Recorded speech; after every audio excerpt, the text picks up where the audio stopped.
Baada ya jeshi la polisi kutangaza kwa mkoa wa Dar es Salaam wananchi kutokuruhusiwa kutoka ifikapo saa 12 kamili jioni. Leo amri ya kuwa ndani kuanzia saa 12 jioni imeondolewa rasmi. Jeshi la polisi Tanzania limetoa taarifa kwa umma likisema kuwa kufuatia maelekezo yaliyotolewa jana tarehe 3 mwezi wa 11 2025 na Mheshimiwa Rais na Amri Jeshi Mkuu Samia Suluhu Hassan.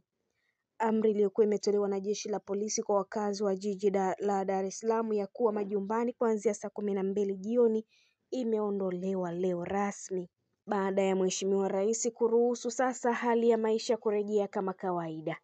Hii ni Neli TV, endelea kusalia nasi, pia usisahau kulike, kushare, kucomment pamoja na kusubscribe channel yetu ili uendelee kufurahia taarifa zetu mbalimbali kutokea ndani na nje ya mipaka ya Tanzania, ambapo sasa Tanzania ipo katika majonzi. Tuendelee kuwaombea wale waliotangulia mbele za haki na wengine majeruhi waendelee kupona kwa haraka.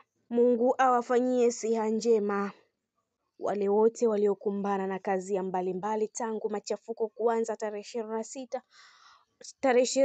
Oktoba mwaka 2025, ambapo watu baadhi waliandamana katika mikoa mbalimbali huku wengine wakijitokeza katika upigaji kura nchini Tanzania.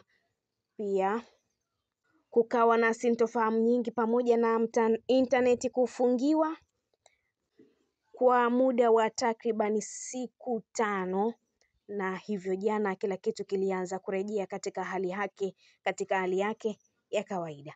Mimi ni Liz wa Sport, endelea kuwa nasi mpaka wakati mwingine. Bye bye.